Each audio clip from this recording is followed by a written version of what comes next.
મહેસાણા જિલ્લાના વિસનગર ખાતે જીવન જ્યોત ચેરિટેબલ ટ્રસ્ટ દ્વારા સંચાલિત વિસનગર વોલેન્ટરી બ્લડ બેંકના લાભાર્થી શ્રીમદ ભાગવત જ્ઞાન સપ્તાહ જ્ઞાન યજ્ઞનું આજે આયોજન કરવામાં આવ્યું હતું।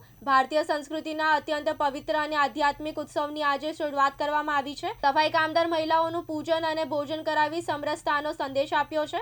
વિસનગરમાં વોલેન્ટરી બ્લડ બેંકના લાભાર્થે પૂજ્ય દીપાલી દીદીના વ્યાસપીઠે શ્રીમદ ભાગવત સપ્તાહ જ્ઞાન યજ્ઞનો રવિવારથી પ્રારંભ થયો છે। આ મહોત્સવ આગામી 3 જાન્યુઆરીએ સંપન્ન થશે।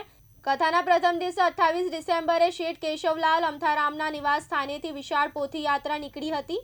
આ યાત્રા શહેરના 3 દરવાજા ટાવર વિસ્તાર થઈને કથા સ્થળ ઉમિયા ગાર્ડન પાર્ટી પ્લોટ ખાતે પહોંચી હતી।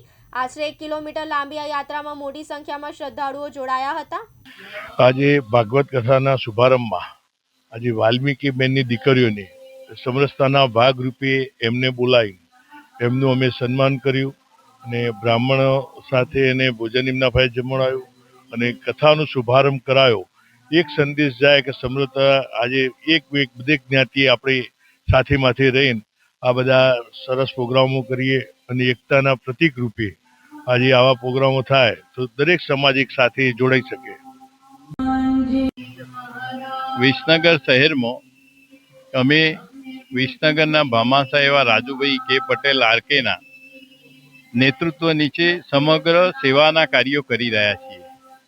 લગભગ 5-7થી વધુ સેવાની વિવિધ પ્રવૃત્તિઓ ચાલી રહી છે। એમાં વિસનગર વોલન્ટરી બ્લડ બેંકનું આયોજન અત્યારે કરી રહ્યા છે। નવું બિલ્ડિંગ બનાવવા જઈ રહ્યા છે જેનો અંદાજિત 6.5 કરોડના ખર્ચે થવાનો છે અને અંતિમ ચરણમાં છે। આમાં દાતાઓએ ઘણું બધું દાન આપ્યું છે અને અત્યારે 7 દિવસનો શ્રીમદ ભાગવત સપ્તાહ કાર્યક્રમ ચાલી રહ્યો છે જેના મુખ્ય વક્તા દીપાલી દીદી છે। અનુપસિંહ ચાવડા, દિવ્યાંગ ન્યૂઝ, મહેસાણા।